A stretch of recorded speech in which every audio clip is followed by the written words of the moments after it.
Good morning. It is Tuesday, April 26th, 2022. Welcome to another edition of the National Newspaper Publishers Association's Let It Be Known.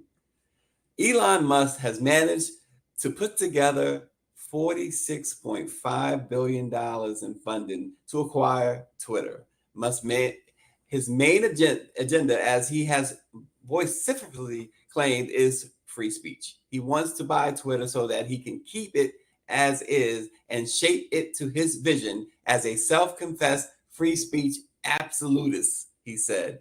Musk mentioned in the letter he wrote to the Twitter board earlier this month that Twitter is the platform for free speech around the world, but this social imperative cannot be realized if Twitter remains in its current form, and thus it needs to be transformed as a private company. There's also the whole deal about the edit button on Twitter. Amongst all this, many American right-wingers have been treating Musk's bid as a win for conservatives, a chance to get revenge on the company for banning Donald Trump in 2020. We discussed that and more with attorney Robert Tarver of the Tarver Law Firm and Rashonda Tate Billingsley of the Defender Network. Good morning, guys. Good morning. Well, attorney Tarver, let's start with this. Elon Musk, Twitter. What does this mean for free speech, as he says? Well, look, the bottom line to this whole thing is realistically that Elon Musk has made it very clear that he has not approved of Twitter's current form.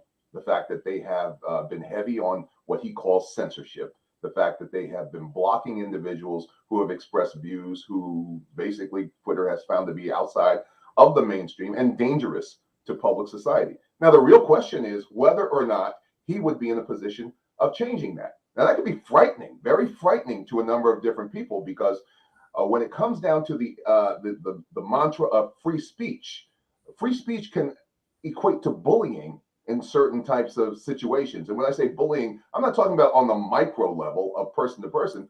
I'm talking on the macro level of members of society. Particularly, we as people of color have been on the bullying end of free speech. Now, I'm a free speech advocate, but the fact of the matter is there has to be some regulation. Even our law recognizes some regulation. But we live in a society where there are rights and obligations. So if you have the right to be able to speak, there's also an obligation to make sure that your speech is not injuring and hurting other people unduly. Yeah, Rashonda, so there's a lot of things here. Now Elon Musk, as I was saying to Attorney Tarver, is he going to be the regulator of free speech? He keeps talking about that, but what does that truly mean in 2022 speak and Twitter speak? He's he's different. He is. And, Twitter is about to become the wild, wild west because Elon Musk is this character. He loves being flamboyant, over the top. And that's what Twitter is about to turn into, because he's going to allow his quote unquote free speech. But just like you can't yell fire in a crowded theater, there has to be some limitations to free speech. And I think that he's about to let it all loose on Twitter and let people say what they want, do what they want. And I think he's going to sit back and just watch the fire burn. Yeah, and guys, obviously, Twitter's had a race problem, right, with these algorithms and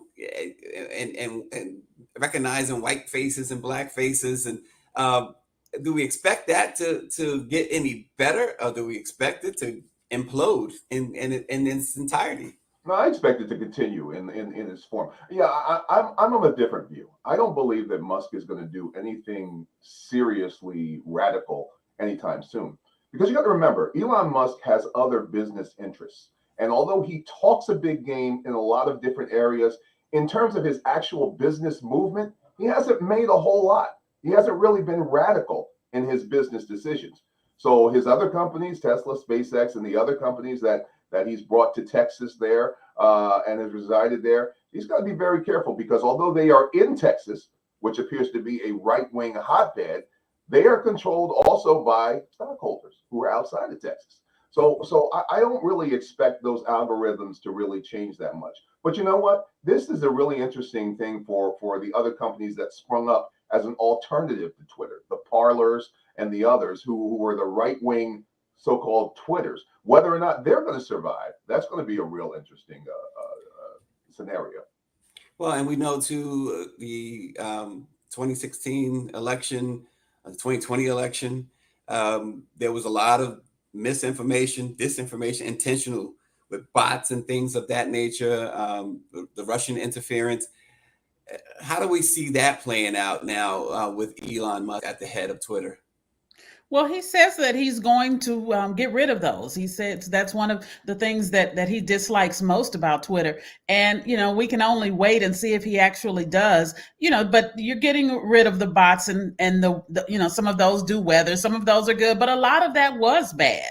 That's how a lot of that information was disseminated, particularly through the African-American community through those bots. So we'll see. I do agree with Attorney Tolliver in terms of his business. And I think that if he does allow Twitter to get out of control, then that's how we respond. We as consumers, we respond with his other businesses. And at the end of the day, he's still a businessman. And so I can see if his other business is being affected, then I can see him some type of way trying to rein it in a little bit.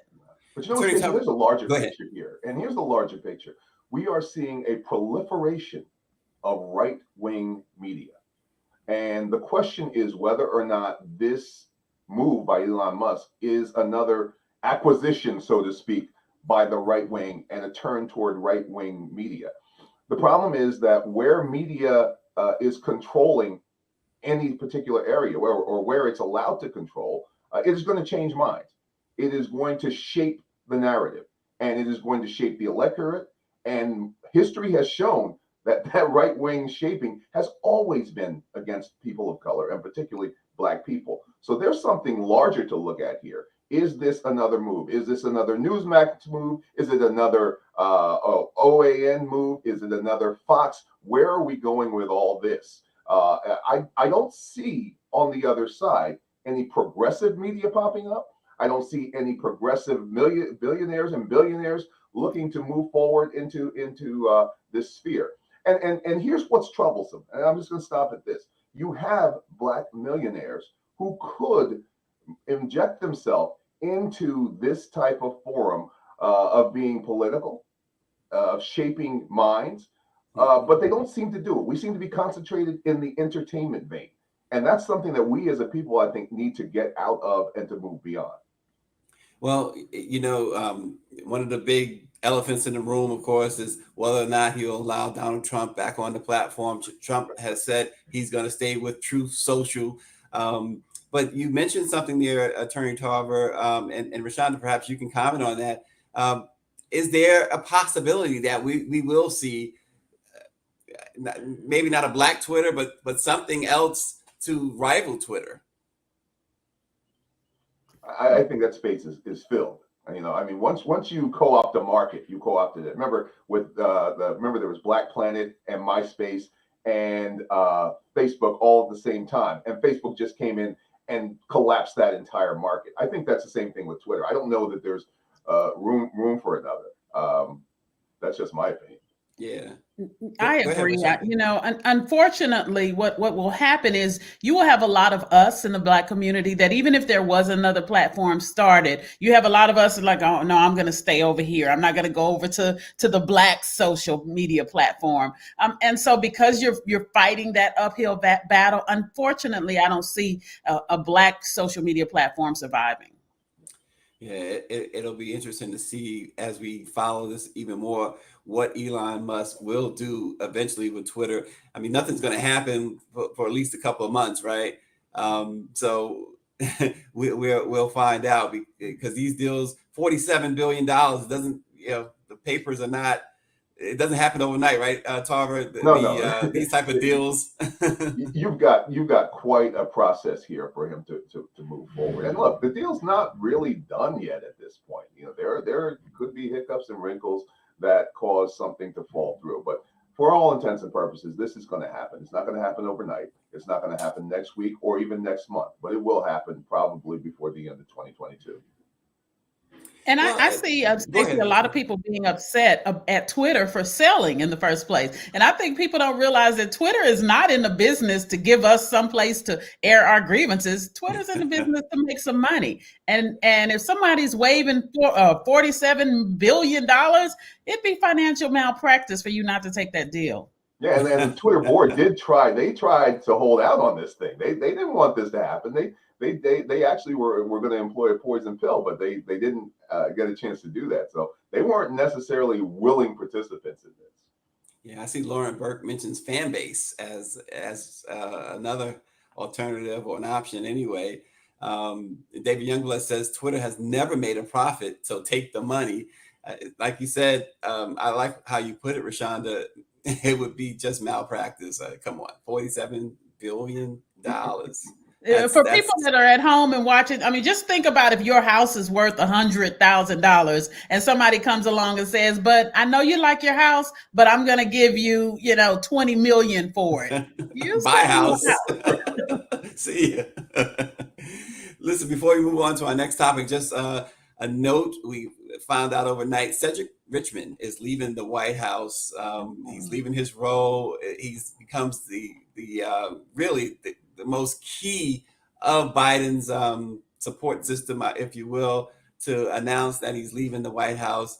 So we are still getting information on that, but apparently Cedric Richmond has decided to leave the White House. He's going to be moving over to doing work with the DNC nationally. So we'll see how that plays out. But Cedric Richmond is leaving the White House.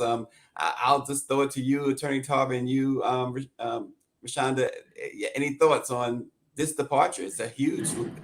I see it as a huge loss for the Biden administration.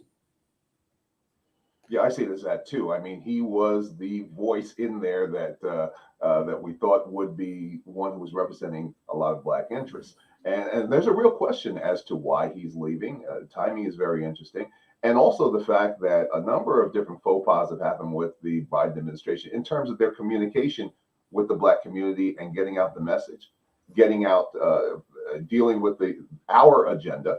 I don't know that Richmond was heard as much as he should have. So it's really interesting that he's leaving at this time. Yeah, Rashonda, any thoughts on the departure of Cedric Richmond from the White House? Yeah, I agree. This is a hit to the Biden administration, especially when you see that they're in totality, they're losing some key African American people in their administration, from their press secretaries on down, and so they really going to have to make some adjustments because these were our voices in the Biden administration. So it'll be interesting to see who they bring in as place. Yeah, definitely. So opening up for the first time about the trauma that she experienced being shot 2 years ago, Grammy Award winner Megan Thee Stallion described her fear not only of her assailant, but of police officers. She told Gayle King, "I was lying to protect all of us from the police, and sometimes I wish I would have never said that." The Houston-born artist, whose real name is Megan P., told Gayle King that her alleged assailant, Tory Lanez, offered her $1 million not to say anything. And she said she just needed help at that time. She needed a doctor. She was shot in both her feet. First of all, Attorney Tarver, I'll start with you on the legal side of this. This is really interesting to see her open up, because just last month, Tory Lanez was hauled into court, had to post bail again for talking about the case publicly. Now she's talking about it on a major platform. Well, look, you cannot equate the two. And this is the problem that I've seen lately. Tory Lanez is dealing with a criminal situation from a criminal court and a criminal sanction that says that as a part of your sanction, you cannot do X, Y, and Z at the risk of potential criminal penalties.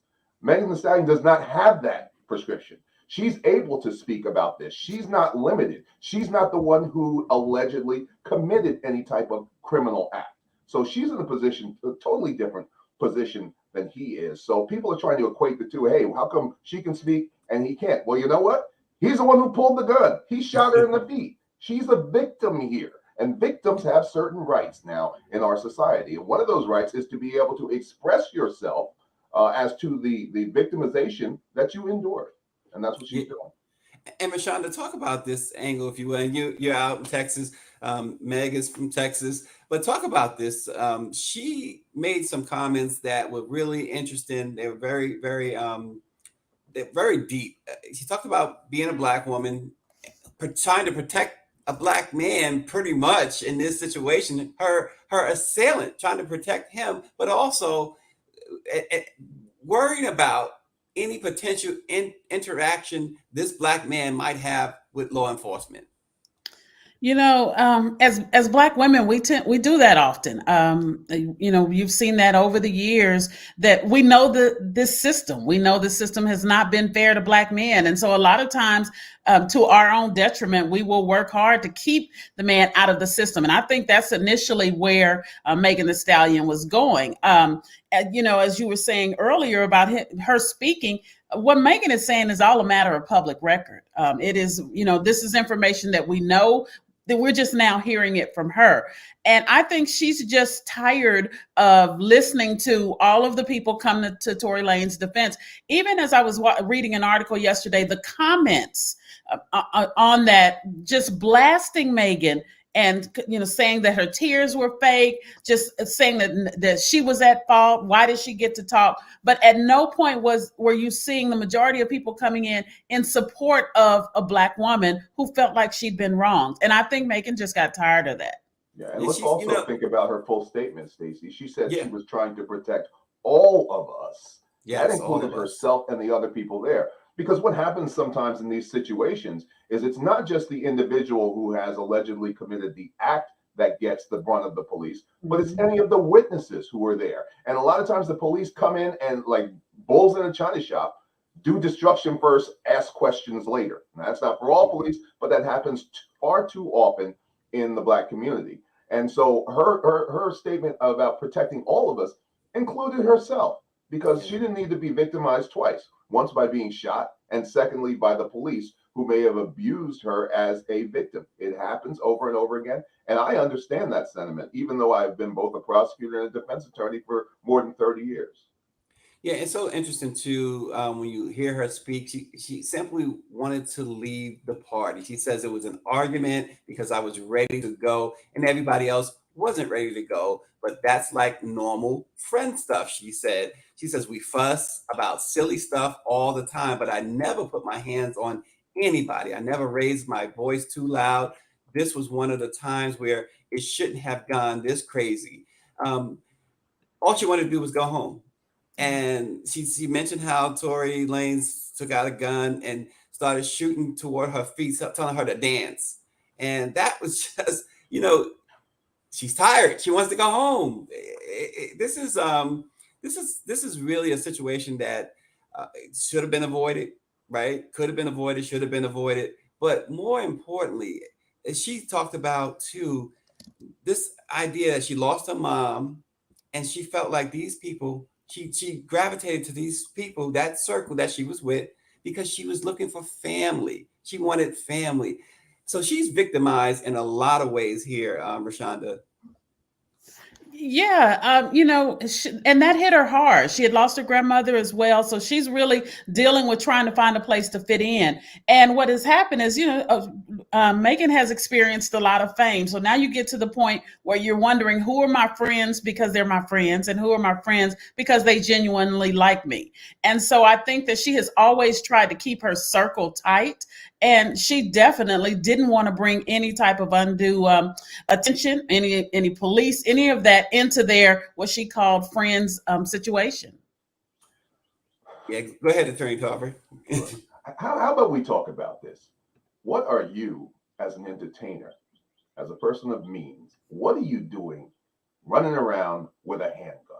What has happened to our entertainers? What has happened to our athletes? What has happened to our larger figures that they feel that they have to have this expression of masculinity by having a handgun with them? I mean, I know the society at large is involved in this whole thing, but in particular in our communities, what is going on with our entertainers? There's I think a very strong psychosis that deals with this hypermasculinity that's attached to guns, that's attached to aggressive behavior, walking up on stages and slapping people, all that kind of stuff like that. I'm gonna include that. We have a problem, and we need to solve this problem. Look, if you needed security as a public figure, you hire security. You hire people who are able to have guns. You hire people who take care of that and deal with those situations. But just to do this type of thing shows a type of depravity that is getting to be endemic amongst our entertainers, and it's a problem. And we need to start calling these things out.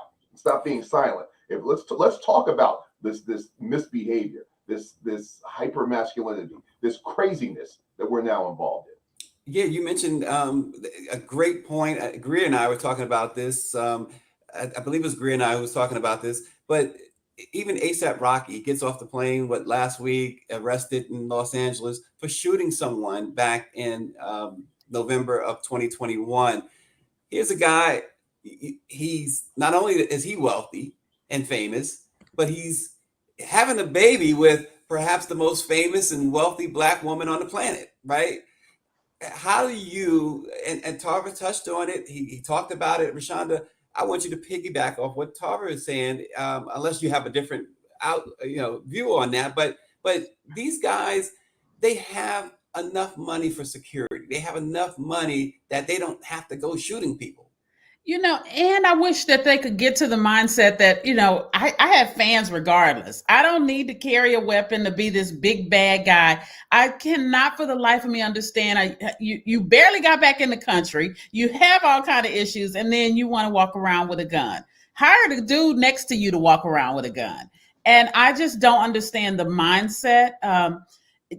And if maybe they don't fear the arrest, maybe they're like, the arrests are just another notch in my belt. But it is definitely a mindset that needs to change.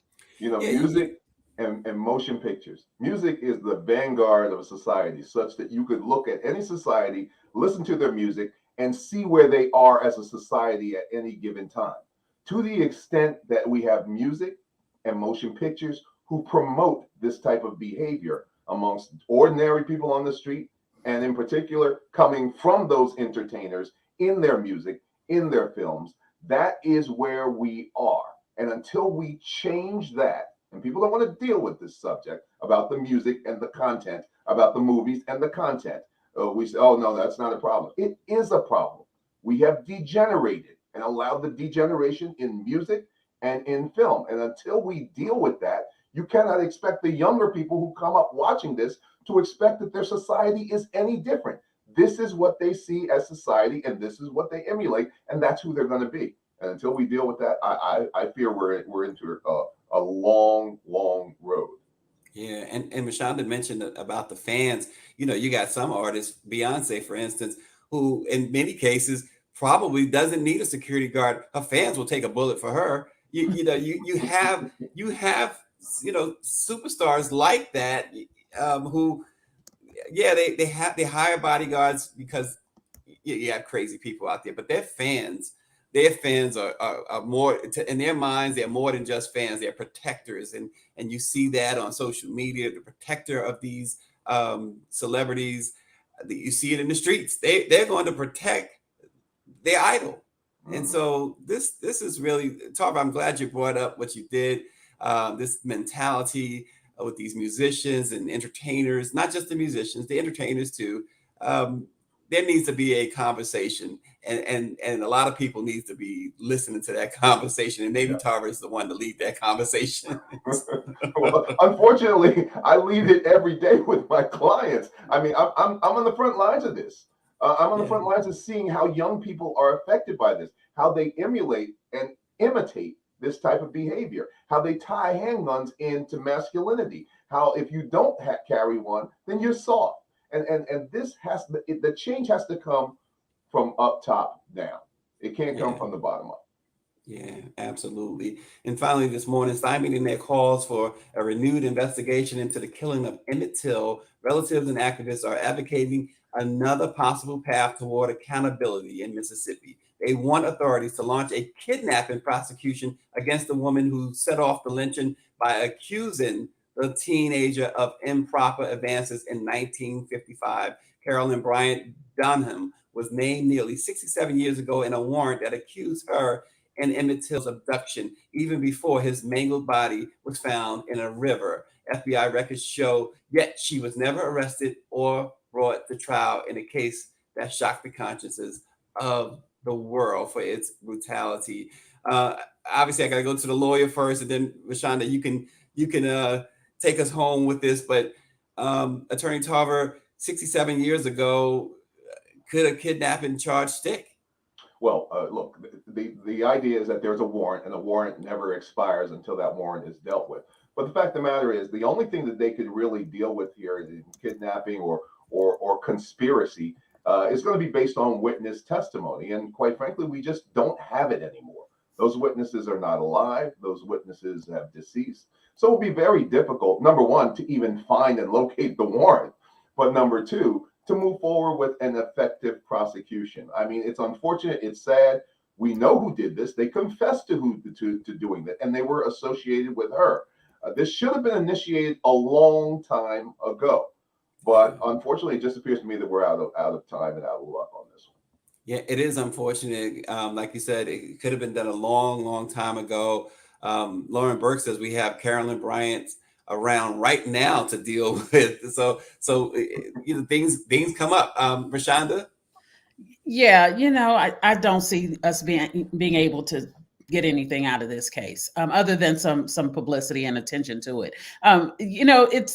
This case bothers my soul, how they didn't disturb her because she was a mother with 2 young children. And unfortunately now she's an old white woman. And so I can see this case not going very far because, once the media gets it, they're going to say it's not worth it. Once it continues to get more attention, she's going to cry. She's gonna cry the white tears, the old white tears, and they're gonna leave her alone. But legal wise, as Attorney Tarver said, I don't see that there's anything there that they can really pull from to prosecute this case. And just so your viewers understand, the only tie-in to her here is she's always maintained that he groped her and grabbed her. There is no contrary evidence, although one author did say at one particular point that she said to him something different, but there's no documentation of that. But the only tie-in is that there was a voice that was heard when he was abducted saying that that's him, ostensibly thinking that she's the person who was in a car when they saw Emmett Till and made the identification for the other men to be able to grab him. No one saw her face, but they heard a lighter voice, as they said, which they presumed to be a woman. So I don't know that there is really any true and strong evidence, even with witnesses, that would be able to tie her in. Yeah, you mentioned too, Rashonda, about publicity. But at this point, the family's all, if all these years later, regardless, that type of crime, murder in itself, but the type of crime this was, you can't expect people to just let go, right? Right. I understand the family wanting some type of justice, but here goes America. That is America, unfortunately. And I don't fault the family for pursuing it. I just don't see that it will actually go anyplace. Yeah, their family can be comforted, though, that this is the case that was the seminal moment in the civil rights movement. They can be comforted in some measure. I'm not saying that this is an ultimate comfort, but they need to know that because of this, there are sacrifices that are made every day for a larger good, and it's unfortunate that this happened. But something came out of this that changed America, and that, I think, is one thing that we can all look at and say that this was important, although we haven't gotten ultimate justice in the case. Well, it changed America, but it seems like Rashonda and Tarver, that things have changed again. As soon as it came out of my mouth, it changed America. At the time, it did. Oh gosh. Well, look, some famous person said keep hope alive, right? Right. I'm not feeling the hope right now, but we have to go on. But these things are cyclical. It's a big cycle. It goes around and comes around. We just have to really keep pressing and get that spirit, recapture that spirit that got us to this point where we are now. Yeah. Well, Attorney Robert Tarver of the Tarver Law Firm in New Jersey. Y'all got to look him up. I know he's a busy man, but look, if you ever need a good lawyer, look Robert Tarver up in New Jersey. This guy is just phenomenal. And of course, appreciate that. when you're in Texas, look up Rashonda and the Defender Network. You're going to get some great news from there. Rashonda, we really appreciate you. And we appreciate all of you. Thanks so much for joining Let It Be Known. We will see you tomorrow.